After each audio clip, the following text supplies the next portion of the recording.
Hello friends, स्वागत है आप सभी का जीके स्टडी में। दोस्तों, आज हम लोग आरपीएफ का प्रैक्टिस सेट नंबर 18 देखेंगे। इसके अंतर्गत हम लोग 50 जीके का मोस्ट इम्पोर्टेंट क्वेश्चन देखेंगे जो आने वाले एग्जाम के दृष्टिकोण से अति महत्वपूर्ण है। और इस 50 में से आपका कितना सही होता है ये हमें कमेंट करके ज़रूर बताइएगा। तो चलिए हम लोग बिना देरी के में स्टार्ट करते हैं। सातवाहन वंश 60 ईसा पूर्व से 225 ईस्वी तक की राजधानी में से कहाँ स्थित थी? तो इसकी राजधानी थी प्रतिष्ठान, ऑप्शन नंबर ए। सातवाहन वंश की राजधानी कहाँ थी? प्रतिष्ठान। सातवाहन वंश के संस्थापक सिमुक थे। सातवाहन वंश के संस्थापक सिमुक थे। नेक्स्ट प्रश्न देखेंगे। अगला प्रश्न है हमारा, किस स्थिति में वेतन तथा मूल्य एक दूसरे की ओर तीव्र गति से अनुसरण करते हैं? तो ये अनुसरण करते हैं अति मुद्रास्फीति में, ऑप्शन नंबर 4, अति मुद्रास्फीति में। नेक्स्ट प्रश्न देखेंगे। अगला प्रश्न है, बैंकिंग निम्नलिखित में से किस क्षेत्र के अंतर्गत आती है? तो बैंकिंग आती है तृतीयक क्षेत्र में, ऑप्शन नंबर 3, बैंकिंग तृतीयक क्षेत्र के अंतर्गत आती है। नेक्स्ट प्रश्न देखेंगे। निम्नलिखित में से कौन सी अल्पाधिकार की एक सामान्य विशेषता है? तो यह सामान्य विशेषता है अल्प विक्रेता अधिक्रेता। अल्प विक्रेता अधिक्रेता, ऑप्शन नंबर 3, अल्पाधिकार की एक सामान्य विशेषता है अल्प विक्रेता अधिक्रेता। अगला प्रश्न देखेंगे। 5वीं पंचवर्षीय योजना का मुख्य लक्ष्य क्या था? तो इसका मुख्य लक्ष्य था गरीबी उन्मूलन तथा आत्मनिर्भरता की प्राप्ति, ऑप्शन नंबर ए। 5वीं पंचवर्षीय योजना का मुख्य लक्ष्य था गरीबी उन्मूलन तथा आत्मनिर्भरता की प्राप्ति। 5वीं पंचवर्षीय योजना 1974 से 1978 तक था। 5वीं पंचवर्षीय योजना 1974 से 1978 तक था। नेक्स्ट प्रश्न देखेंगे। किस शासन का एक रूप है जिसमें जनता शासकों का चुनाव करती है? लोकतांत्रिक में, ऑप्शन नंबर 3, लोकतांत्रिक शासन में जनता शासकों को चुनाव करती है। नेक्स्ट प्रश्न देखेंगे। भगवान जिन्होंने हमें जीवन दिया उसी के समय हमें स्वतंत्रता भी दी है, इसमें से किसने कहा था? तो यह कहा था ऑप्शन नंबर 3, जफरन ने। यह कहा था जफरन ने। अगला प्रश्न देखेंगे। नेक्स्ट प्रश्न है हमारा पितृ प्रधान। अगला प्रश्न देखेंगे। पितृ प्रधान समाज से क्या अभिप्राय है? तो ये अभिप्राय है ऑप्शन नंबर 2, ऐसे व्यवस्था जिसमें पुरुषों को महिलाओं से अधिक महत्व दिया जाता है। पितृ प्रधान समाज से क्या अभिप्राय है? तो यह अभिप्राय है ऐसी व्यवस्था जिसमें पुरुषों को महिलाओं से अधिक महत्व दिया जाता है। नेक्स्ट प्रश्न देखेंगे। अगला प्रश्न है, ट्रांसजेंडर के लिए भारत की पहली समर्पित ओपीडी निम्नलिखित में से किस अस्पताल में खोली गई? तो ये खोली गई है राम मनोहर लोहिया अस्पताल में, ऑप्शन नंबर 2। ट्रांसजेंडर के लिए भारत में पहली समर्पित ओपीडी राम मनोहर लोहिया अस्पताल में खोली गई है। अगला प्रश्न देखेंगे। नेक्स्ट प्रश्न है, निम्नलिखित में से राष्ट्रपति कौन सी क्षमादान शक्ति के अंतर्गत दंड की प्रकृति को बिना बदले उसकी अवधि को कम कर सकता है? तो यह कम कर सकता है परिहार में, ऑप्शन नंबर 2, किसमें? परिहार में। जबकि राष्ट्रपति का क्षमादान अनुच्छेद 72 में है। राष्ट्रपति का क्षमादान अनुच्छेद 72 में है। अगला प्रश्न देखेंगे। पॉकेट वीटो भारत के राष्ट्रपति किसी विधेयक को कितने समय के लिए अपने पास रख सकता है? अनिश्चित काल के लिए, option number 4। Pocket veto Bharat के राष्ट्रपति किसी विधेयक को कितने समय के लिए अपने पास रख सकते हैं? अनिश्चित काल के लिए। नेक्स्ट प्रश्न देखेंगे। राष्ट्रपति का पद कितने समय के लिए रिक्त रह सकता है? ये रिक्त रह सकता है 6 माह तक के लिए, ऑप्शन नंबर 1। राष्ट्रपति का पद कितने समय के लिए रिक्त रह सकता है? 6 माह के लिए। अगला प्रश्न देखेंगे। भारत के किस संवैधानिक अधिनियम में मतदान करने की आयु घटाकर 21 वर्ष से 18 वर्ष कर दी गई? तो ये कर दी गई थी 61वां संविधान संशोधन 1989 में। 61वां संवैधानिक संशोधन 1989 में, ऑप्शन नंबर 2। मतदान की आयु 21 से 18 कब किया गया था? 61वां संवैधानिक संशोधन 1989 के द्वारा। अगला प्रश्न देखेंगे। नेक्स्ट प्रश्न है हमारा, किस वर्ष ईस्ट इंडिया कंपनी को पूरी तरह समाप्त कर दिया तथा भारत व ब्रिटिश सरकार का पूर्णतः अधिकार हो गया था? तो ये अधिकार हो गया था 1858 ईस्वी में, ऑप्शन नंबर 3। किस वर्ष में ईस्ट इंडिया कंपनी को पूरी तरह समाप्त कर दिया गया था तथा भारत पर ब्रिटिश सरकार का पूर्णतः अधिकार हो गया था? 1858 ईस्वी में। नेक्स्ट प्रश्न देखेंगे।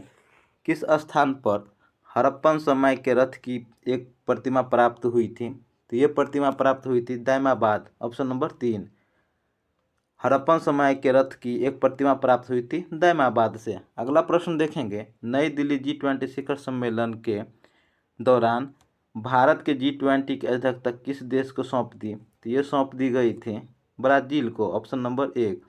G20 शिखर सम्मेलन के दौरान भारत ने G20 की अध्यक्षता किस देश को सौंप दी? ब्राज़ील को। नेक्स्ट प्रश्न देखेंगे, विक्रमशिला विश्वविद्यालय का संस्थापक कौन था? तो विक्रमशिला विश्वविद्यालय का संस्थापक था धर्मपाल, ऑप्शन नंबर 3।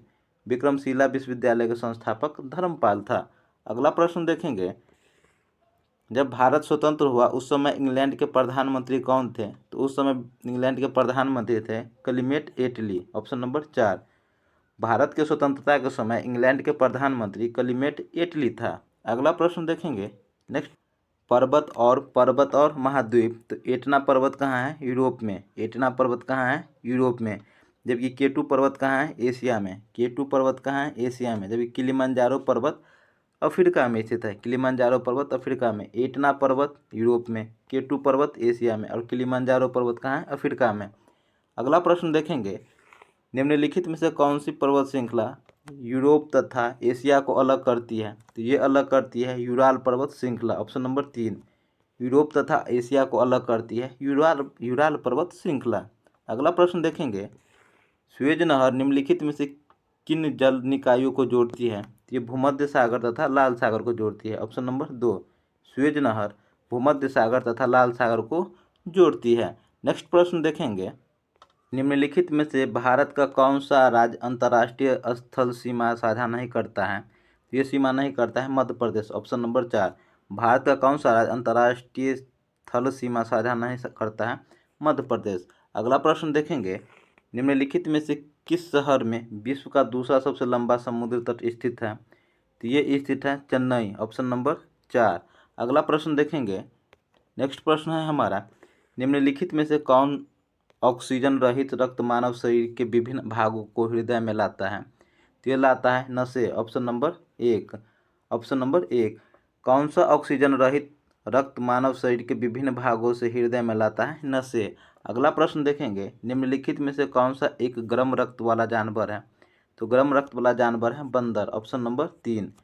गर्म रक्त वाला जानवर कौन सा है? बंदर। अगला प्रश्न देखेंगे, नेक्स्ट प्रश्न है, पित्त कहाँ संग्रहित होता है?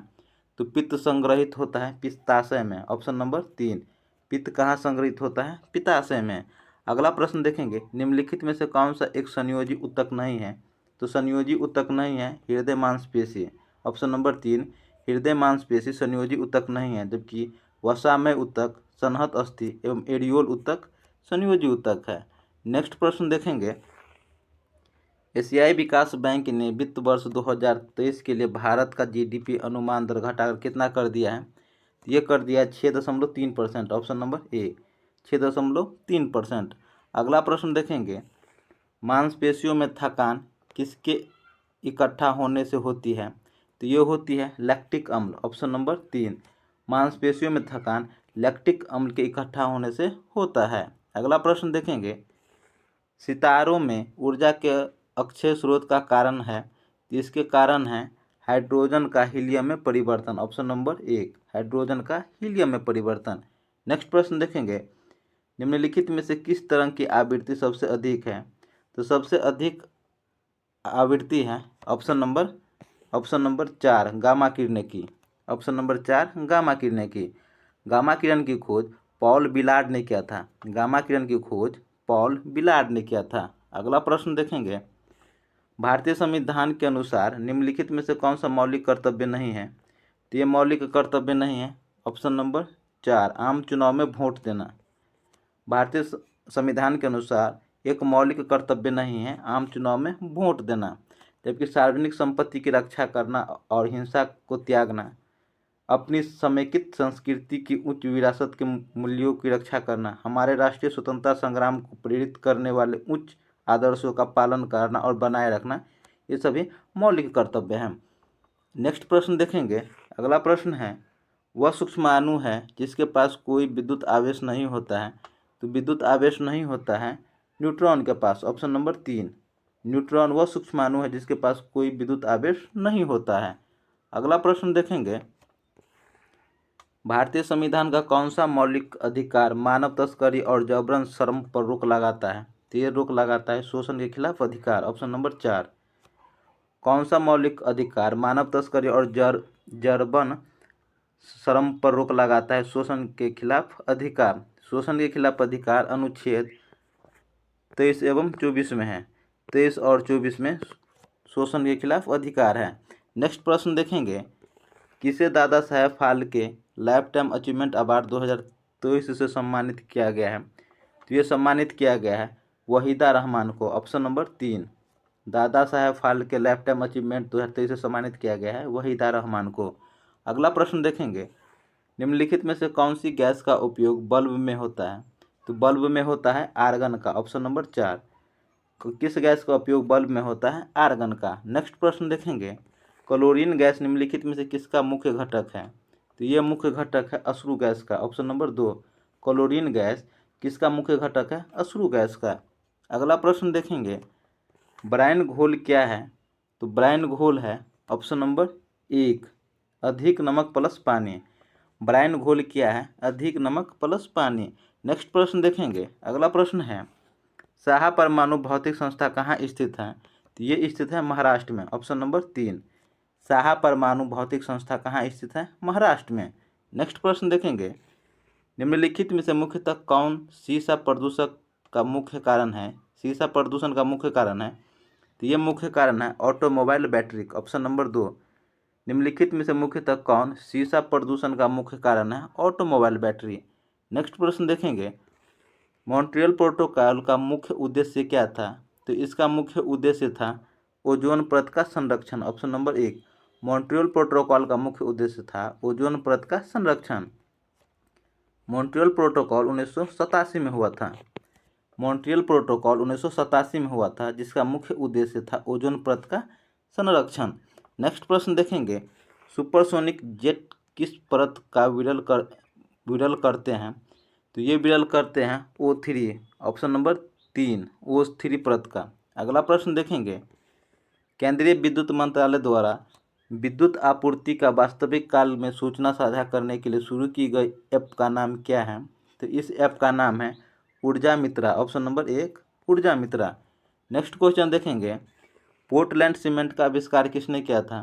तो इसका आविष्कार किया था जोसेफ स्पीडन ने, ऑप्शन नंबर 3, जोसेफ स्पीडन ने। नेक्स्ट प्रश्न देखेंगे, नितिन थिमैया किस खेल से संबंधित है? तो ये संबंधित है हॉकी से, ऑप्शन नंबर 4। नितिन थिमैया किस खेल से संबंधित है? हॉकी से। अगला प्रश्न देखेंगे, नेक्स्ट प्रश्न है, निम्नलिखित का मिलान कीजिए, मंदिर और धर्म। तो ये है, इसका सही आंसर होगा ऑप्शन नंबर 1। दिलबारा का जैन मंदिर जैन धर्म से संबंधित है। दिलबारा का मंदिर जैन धर्म से संबंधित है, जबकि स्वर्ण मंदिर सिख धर्म से संबंधित है। स्वर्ण मंदिर सिख धर्म से संबंधित है, जबकि कमल मंदिर हिंदू धर्म से, कमल मंदिर बहाई धर्म से संबंधित है। कमल मंदिर बहाई धर्म से संबंधित है, जबकि सूर्य मंदिर हिंदू धर्म से संबंधित है। दिलबारा मंदिर जैन धर्म से, स्वर्ण मंदिर सिख धर्म से, कमल मंदिर बहाई धर्म से, जबकि सूर्य मंदिर हिंदू धर्म से संबंधित है। नेक्स्ट प्रश्न देखेंगे, 1927 के सैमन आयोग का बहिष्कार क्यों किया गया था? इसका बहिष्कार किया गया था आयोग में भारतीयों को शामिल न करने का कारण, ऑप्शन नंबर 2। 1927 में सैमन आयोग का बहिष्कार क्यों किया गया था? आयोग में भारतीयों को शामिल न करने के कारण। नेक्स्ट प्रश्न देखेंगे, एग्जाइल नामक पुस्तक किसने लिखी है? तो इस पुस्तक को लिखी है तस्लीमा नसरीन ने। एग्जाइल नामक पुस्तक किसने लिखी है? तस्लीमा नसरीन ने। नेक्स्ट प्रश्न देखेंगे, US ओपन 2023 का पुरुष एकल खिताब जीतने वाले नोवाक जोकोविच किस देश के खिलाड़ी हैं? तो ये खिलाड़ी है सर्बिया का, ऑप्शन नंबर 4। US ओपन 2023 का पुरुष एकल का खिताब जीतने वाले नोवाक जोकोविच किस देश के खिलाड़ी है? सर्बिया का। नेक्स्ट प्रश्न देखेंगे, भारत का कौन सा पड़ोसी देश सार्क का संस्थापक सदस्य नहीं है? तो ये सदस्य नहीं है अफगानिस्तान, ऑप्शन नंबर 3। भारत का कौन सा पड़ोसी देश सार्क का संस्थापक सदस्य नहीं है? अफगानिस्तान। तो दोस्तों, हमारा 50 क्वेश्चन का सेशन कंप्लीट हुआ। ये सेशन आपको कैसा लगा हमें कमेंट करके ज़रूर बताइएगा। सेशन अच्छा लगा लगा हो तो लाइक कीजिएगा, कमेंट कीजिएगा, सब्सक्राइब कीजिएगा। मिलते हैं नेक्स्ट वीडियो में, तब तक के लिए जय हिंद, जय भारत।